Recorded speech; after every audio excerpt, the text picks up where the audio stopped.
Hello friends, कैसे हो आप सब। तो आशा करते हो आप सब अच्छे होंगे। तो चलिए आज का ब्लॉग स्टार्ट करते हैं। तो ये दार्जिलिंग का ब्लॉग चल रहा था। तो आज दूसरा दिन था, हम लोग सुबह निकल चुके थे घूमने के लिए। और आज बताऊं तो बुद्ध पूर्णिमा का दिन है। तो इसलिए क्योंकि दार्जिलिंग में बुद्ध देव का बहुत बड़ा वहाँ पे मंदिर है उनका। तो इसके लिए वहाँ के जो बुद्धिस्ट है वो लोग देखिए, वहाँ के जो बच्चे हैं वो लोग कितना अच्छे से तैयार होके और आज के दिन निकले हैं। ये वहाँ पे बहुत सारे ऐसे रैलियाँ निकल रहे थे आज। सब लोग जा रहे थे आज। वो लोग उनके मंदिर तक जाने वाले थे। तो सुबह सुबह इतना अच्छा लग रहा था देखने में उन लोगों को। देखिए आप, कितना अच्छा लग रहा है।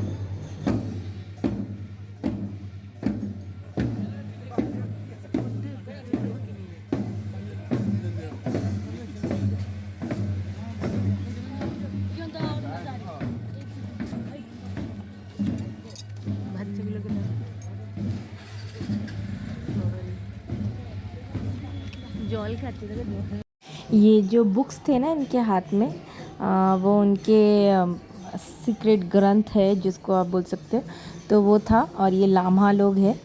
तो ये लोग अभी जा रहे थे यहाँ पे, जो उनका जो मंदिर है उसमें जाने वाले थे। ये लोग सब जा रहे थे। तो ऐसा हमको उस दिन सारा दिन हमको ऐसी रैलियाँ मिलती रही हर जगह। ये देखिए, ये दूसरा है, ये एक था, ये दूसरा है। ऐसे बहुत सारे रैलियाँ उस दिन सारा दिन जा ही रहे थे। तो इसके कारण ना थोड़ा उस दिन ट्रैफिक जैम भी था हमारे वहाँ पे। तो थोड़ा टाइम लग गया था। और बहुत हम लोग को बहुत दूर भी जाना था।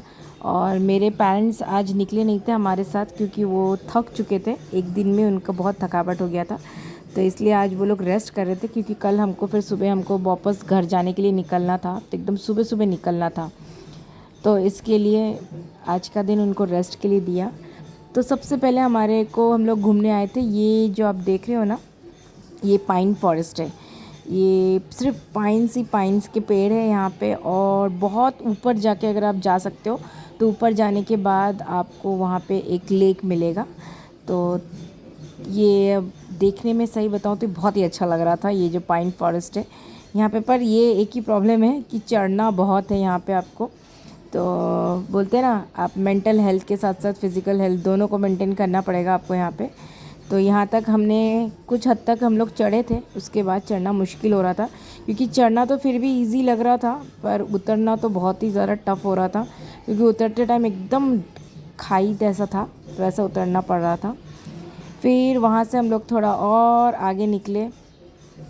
और पूरा रोड उस दिन बहुत अच्छा धूप निकला था। मतलब उसके एक दिन पहले तो बहुत बारिश हो रही थी। रोड पे मैं आपको दिखा भी था मैंने कितनी बारिश हो रही थी। तो उस दिन तो बहुत धूप था। और धूप इतनी थी कि गर्मी लगने लग गई थी, क्योंकि जैसे हम नीचे उतरे, हम लोग नीचे जा रहे थे एक्चुअली। तो तिस्ता और तोस्ता नदी देखने के लिए, देखिए दोनों नदियों का मिलन हो रहा है। देखिए आप यहाँ पे एक नदी है ये तिस्ता, और जो दूसरी नदी है वो उस तरफ से आ रही है लेफ़्ट साइड से। ये दोनों नदी की मिलन हो रहे हैं ना, ये दिखने के लिए पॉइंट है, लवर्स पॉइंट बोलते हैं इसको। तो यहाँ पे दोनों नदियों का मिलन हो रहा था। और यहाँ पे हमने थोड़ा मैगी खाया और थोड़ा बहुत ये सब खा के फिर वहाँ का दार्जिलिंग का जो सबसे फेमस खाना है वो है आपका मोमोज़। तो वही बहुत खाया हमने वहाँ पे जाके। फिर वहाँ से हम लोग और थोड़ा आगे निकले। तो ये जो टी गार्डन दिख रहा है आपको, ये टी गार्डन से होते हुए हम लोग निकले। और ये टी गार्डन में बहुत से जगह पे ऐसा हो रहा था कि आप वहाँ के ड्रेस पहन के आप वहाँ पे फ़ोटोग्राफी कर सकते हो। मतलब वहाँ के कपड़े पहन सकते हो, ट्रेडिशनल जो कपड़े होते हैं वहाँ के, तो वो सब आप पहन सकते हो वहाँ पे। बट हम लोग रुके नहीं, क्योंकि उस दिन बहुत गर्मी लग रही थी, बहुत ज़्यादा। क्योंकि हम एकदम ठंड में एरिया में थे, और जितना नीचे आ रहे थे उतनी गर्मी हो रही थी। गर्मी मतलब उस टाइम तो हमें ऐसा लग रहा था कि हम एकदम से पता नहीं कहाँ कितनी गर्मी में आ गए थे। तो आज का हमारा यहीं तक हम लोग ने बनाया। उसके बाद हम लोग घर पहुंचा दिया हमारे ड्राइवर ने, क्योंकि उसी में शाम हो चुकी थी घर आते आते। और ये दूसरे दिन सुबह हम लोग पैक करके निकल चुके थे, क्योंकि हो गया था हमारा दार्जिलिंग टूर 2 ही दिन का था। तीसरे दिन हमको निकलना था। और यहाँ से जाने के बाद मुझे घर भी जाना था। मतलब हो गया, मेरा कोलकाता भी घूमना हो चुका था। तो ये थर्ड डे हम लोग दार्जिलिंग से जब निकल लिए, तो सुबह सुबह हम लोग सब बैग पैक करके सुबह 5 बजे हम लोग निकल चुके थे। 5 साढ़े 5 बजे हमारी गाड़ी आ गई थी। और हम लोग मिरिक होते हुए उतर रहे थे। नीचे जब हम आ रहे थे, हम मिरिक होते हुए आ रहे थे। तो दार्जिलिंग आप एक दोनों तरफ से जा सकते हो, या तो सीधे दार्जिलिंग इस तरफ से भी जाओ और एक आते टाइम आप मिरिक होते हुए भी उतर के आ सकते हो। तो मिरिक का जो रोड है, और उस दिन भी बहुत ट्रैफिक जाम था, तो इसने हमारे जो ड्राइवर है वो बहुत, बोला ना मैंने, बहुत ही बढ़िया ड्राइवर है। उन्होंने इतना शॉर्टकट एक रास्ते से हमको लेकर मिरिक निकाला कि तो हमको तो लग रहा था आज तो हमारा ट्रेन छूटने ही वाला था। और ये देखिए हम लोग नेपाल बॉर्डर होते हुए जा रहे थे, तो नेपाल बॉर्डर आ गया था।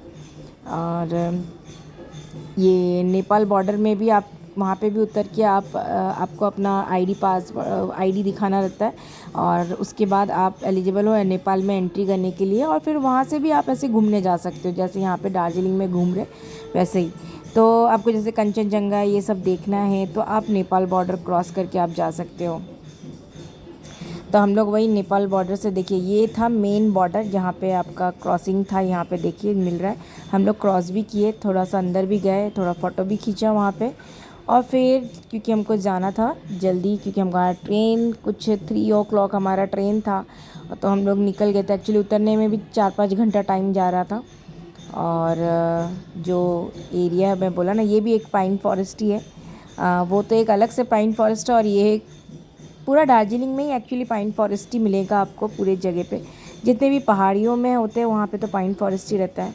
तो इस तरह से हम लोग घूमते घूमते इतना सुंदर एरिया को क्रॉस करते हुए जा रहे थे ना, देखने में तो बहुत ही खूबसूरत, बहुत ही अच्छा लग रहा था जाने में भी। बट एक वो रहता है ना, दुख होता ही है, कहीं पर भी आप जाते हो और इतना सुंदर व्यू जहाँ पे आपको मिलता है वो छोड़ के जाने में तो आपको बुरा तो लगेगा ही, जो भी। और क्योंकि बुरा और भी इस चीज़ का लग रहा था क्योंकि हम लोग घर जाने के बाद बस एक ही दिन का टाइम था, उसके बाद मुझे बैक टू मुंबई जाना था हम लोगों का।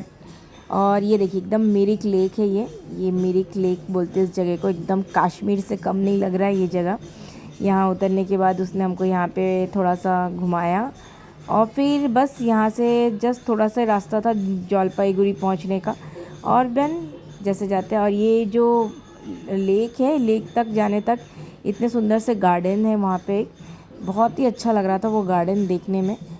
पर सही बताओ यहाँ पे वो ठंडक नहीं है जो हमको ऊपर मिल रहा था। अब जितने नीचे आ गए थे हम लोग उतना हमारा गर्मी स्टार्ट हो गई थी, ठंडक ख़त्म हो गया था। और ये देखिए ये था वो लेक जिसको मिरिक लेक बोलते हैं। और यहाँ पे आप घोड़े का राइड भी कर सकते हो, पर उसके लिए आपको लेक के उस तरफ जाना पड़ेगा, और हमारे पास इतना टाइम नहीं था कि हम लोग उस तरफ जाएं। तो बस वहाँ से वापस निकले और आ गए हम अपने ट्रेन में। और दोपहर तक थक चुके थे, बहुत ज़्यादा थक गए थे हम लोग। सुबह से उठे थे तो सब लोग सो गए थे ट्रेन में चढ़ने के बाद। एक्चुअली सभी लोग सो रहे थे क्योंकि दोपहर तक 3 बजे तक, एक तो आप ठंड में रहते हो और अचानक आप एकदम गर्मी में आ गए हो, फिर आप थक गए हो आप ट्रेन का वेट करते करते, और फिर आप एकदम ट्रेन में आते हो तो एकदम सबको नींद ही आती है। और रात के 9-11 बजे हम लोग वहाँ पहुँचे थे कोलकाता। तो देखिए हावड़ा ब्रिज से जा रहा है हमारा गाड़ी घर के लिए। तो गंगा भी अभी सब, एक लास्ट बार मैं माँ गंगा को देख लूँ, क्योंकि बस अब तो आज का दिन और दूसरा दिन और है बस, उसके बाद फिर घर के लिए बैक टू मुंबई। और फिर पता नहीं फिर कितने साल बाद आऊँ मैं कोलकाता, ऐसा ही रहता है ज़्यादातर मेरा। ये भी मैं 2 साल बाद ही आई हूँ। तो ये था दूसरे दिन। देखिए तो सुबह पापा सब वीडियो टीवी भी चलता रहता है, पापा का सीरियल चलता रहता है। पापा को बहुत पसंद है सीरियल्स देखना, बंगाली सीरियल, तो दिन भर बंगाली सीरियल देखते हैं। और ये मैं और मम्मी खाना बना रहे थे। एक्चुअली मैं बना रही थी आज मेरे हस्बैंड को अच्छे से खाना खिलाने का दिन था, तो मैंने बोला चलो मैं बनाती हूँ। तो ये था आलू पोस्तो, प्याज पोस्तो, वो था टैंगरा माछ का झाल, और ये था लाऊ चिंगड़ी जो मैंने बनाया था। और साथ में रहा चावल, और दाल तो बना ही था एज़ यूजुअल। तो बंगाली आज पूरा बंगाली फूड जो खिलाने का था। मैंने मम्मी को बोला तुम मत बनाओ, आज सब खाना मैं बनाती हूँ। तो ये आज का इन लोगों का डिश था खाने के लिए, तो मैंने अपने हस्बैंड को खिलाया। अब मम्मी खिलाए या मैं खिलाऊं, बात तो एक ही होती है। था तो ये मम्मी पापा के तरफ से ही था ये खाना, बट जो भी हो, तो आज ये सब खाना था खिला के फिर, क्योंकि कल बस निकलना है और समय नहीं, और कल सुबह सुबह निकलना है। हमारे पास इतना टाइम भी नहीं था, एकदम सुबह उठ के निकल जाना था, क्योंकि फ़्लाइट हमारी बहुत सुबह की फ़्लाइट थी, 9:30 बजे की फ़्लाइट थी। और उस दिन कोलकाता में जिस दिन हम निकल रहे थे ना, उस दिन वहाँ पे एक तूफ़ान आया हुआ था। तो रात को तूफ़ान आया था, उस रात को जिस दिन हम खाना खा रहे थे उस रात को तूफ़ान था, तो इसलिए बहुत बारिश थी। तो बारिश ख़त्म हो रही थी, मतलब अभी तो सुबह का देखिए मैं निकल भी चुके हम लोग एयरपोर्ट के लिए, और सुबह सुबह ये बारिश चल रही थी, हल्की बारिश है ये तो। रात भर तो बहुत बारिश हुई थी क्योंकि तूफ़ान आया हुआ था। तो खैर तूफ़ान में ज़्यादा कुछ प्रॉब्लम हुआ नहीं। बाकी कोलकाता से अंदर के जो इलाके उनमें हुआ है प्रॉब्लम, पर यहाँ इतना नहीं हुआ था, यहाँ से बारिश ही हो रही थी। तो बस एक लास्ट टाइम कोलकाता को बाय करते हुए देन अगेन फिर से इंतज़ार, कितने साल कितने महीने बाद पता नहीं, अभी कुछ बता नहीं सकते। तो जाने का तो एक दुख रहता ही है, आप अपने माँ बाप को छोड़ कर जब चले जाते हो, और जब आपको पता है कि उनके पास और कोई है ही नहीं आपके सिवा। तो जो भी हो, अब कुछ नए यादें, कुछ अच्छी खुशियाँ सब समेटते हुए वापस मुंबई की तरफ। तो ये हम लोग अभी वहाँ पे बैठ के खा रहे थे। भूख लग रही थी, सुबह सुबह नाश्ता भी नहीं किया था एक्चुअली, बहुत सुबह निकलना था, 5 बजे निकल गए थे हम लोग। तो जो भी वहाँ पे थोड़ा बहुत खाया, और फिर हमारी फ़्लाइट का टाइम भी हो गया था। फ़्लाइट एकदम प्रॉपर टाइम पे था, क्योंकि उस दिन वो तो फिर भी थोड़ा सा लेट किया था फ़्लाइट, क्योंकि उस टाइम बंद कर दिया गया था तूफ़ान के लिए। फिर जैसे ही फ़्लाइट चालू हुआ तो सबसे पहले हमारा ही था, और हम लोग अब फ़्लाइट में बैठ गए हैं। और मेरे हस्बैंड देखिए सो भी गए वो, क्योंकि सब लोगों को नींद आने लगी थी। और एज़ यूजुअल जैसे कोलकाता का मौसम देख लीजिए, ऊपर से बादलों से घिरा हुआ, और हम लोग भी बहुत थक चुके थे उस टाइम तक, सब लोगों को ही नींद आ रही थी। फ़्लाइट तो 9:30-10 बजे की थी, बट ऐसा था कि थकावट इतनी ज़्यादा हो गई थी। एक तो दार्जिलिंग से आए और फिर दौड़ते हुए दूसरे दिन ही खाना वाना खाना, उसके बाद के दिन एक ही दिन रुकी थी, ज़्यादा इतना ही टाइम मिला था। और ये देखिए हमारी मुंबई हमारा वेलकम करते हुए स्वागत में खड़ी हुई है मेरी मुंबई। तो आमची मुंबई आपला स्वागत करते हुए तो आ गए हम लोग वापस। और समर वैकेशन भी हमारा ख़त्म हो चुका था, मतलब बस और 2-3 दिन बाद मेरा स्कूल खुलने वाला था, मेरा और मेरे बेटे का। तो बस जैसे जैसे अब मुंबई के अंदर मैं एंट्री करते जा रही हूँ, और मुझे अब अपनी जो वैकेशन मोड है वो भी मुझे अब ख़त्म होता हुआ नज़र आ रहा है, क्योंकि अब वापस अपने काम आपको बुलाने लगा है कि क्या क्या काम बाकी है, क्योंकि घर जाते से ही और समय नहीं है, बस जाओ और स्टार्ट करो। ये तो हमारा वसई का हाईवे है, जो हाईवे से हम आते हैं वसई में, तो वो हाईवे दिखता तो बहुत ही सुंदर लगता है वसई भी। अब बहुत दिनों बाद आप आ रहे हो तो बहुत अच्छा लगने लगता है आपको। घर घर होता है, कहीं पर भी आप चले जाओ, पूरी दुनिया घूम लो, घर तो घर ही है। बस थोड़ा है कि हम मम्मी पापा को छोड़ के आ गए, तो बस आ गए थे हम लोग एज़ यूजुअल, जैसे आते हैं वापस आए। तो वापस आने के बाद काम शाम हो गई थी, उस टाइम आते आते बहुत शाम हो गई थी मतलब। तो हम लोग ने चाय बनाया, थोड़ा चाय वाय पिया, और एज़ यूजुअल जैसा चलता रहता है वैसा ही चालू हुआ हमारा दिन।